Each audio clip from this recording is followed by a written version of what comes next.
I'd met with Robert on 2 or maybe 3 other things. They just hadn't kind of materialized yet.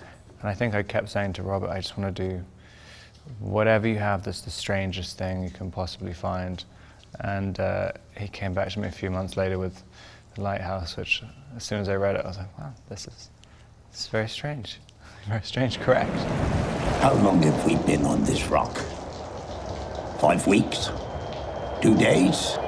Help me to recollect. We were rehearsing in Halifax in Nova Scotia, but I've never really rehearsed. It was funny just doing a two-hander. I mean, and Willem is very much from like theatre background and loves rehearsing, and so it was kind of, it's a funny little tension. And I remember doing press in Cannes.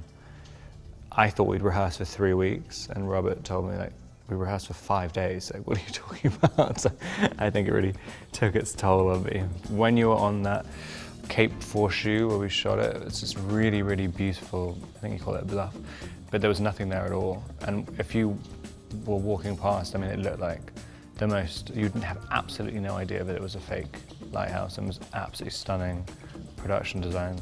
But yeah, everything was built, and everything was period correct as well. Even the cutlery was authentic lighthouse cutlery from the 1880s or something. Which like Robert was obsessed with finding all that kind of stuff. I think he'd got all of eBay or something.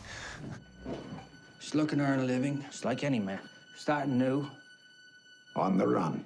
The accent is so specific. Parts of it kind of exist in very, very small patches of Maine. And I remember watching this documentary about these lobster fishermen who have this very peculiar, almost English, it sounds like a Dorset accent, and it's survived for hundreds of years in America, and I just thought that was kind of fascinating. I always think your voice tells you a lot about who the character is. I think trying to kind of figure out how to mold your mouth around that, a lot of it just kind of makes you move differently, and I think that was the major factor.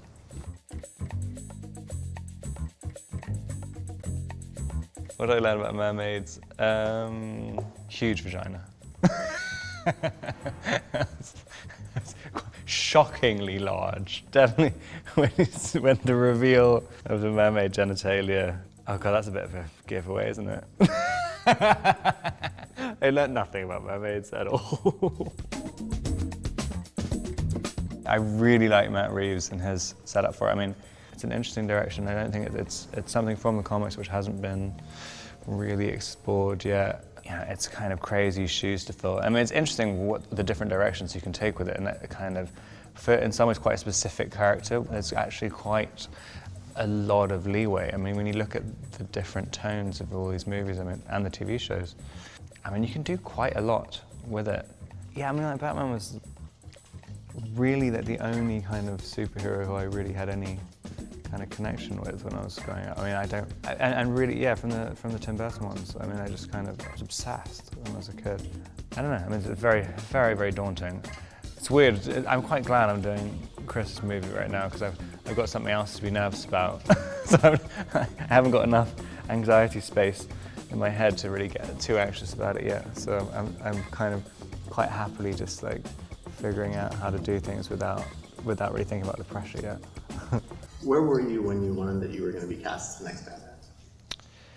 I think my first day with Chris Nolan, which is pretty insane. That is, I'm not allowed to really talk about anything, but he's the best. Like, he's the best, and like, it's kind of, I mean, it's definitely unlike anything I've ever worked on. I literally started the year without a job. I'm like, oh, okay, we're for a year now. I feel like I've never really had the opportunity to like just say, oh, I want to do this, and then it just happens. I've made it clear to directors who I want to work with, like, you know, if you ever have anything, I'll drop everything and do it with you. But like, you can be on indies. I mean, I was doing this movie Waiting for the Barbarians, and I ended up being in Morocco for months and having tons and tons of days off in between when I was shooting, which is kind of what it feels like on a studio movie.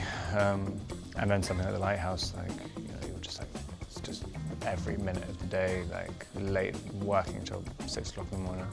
Things change very quickly sometimes.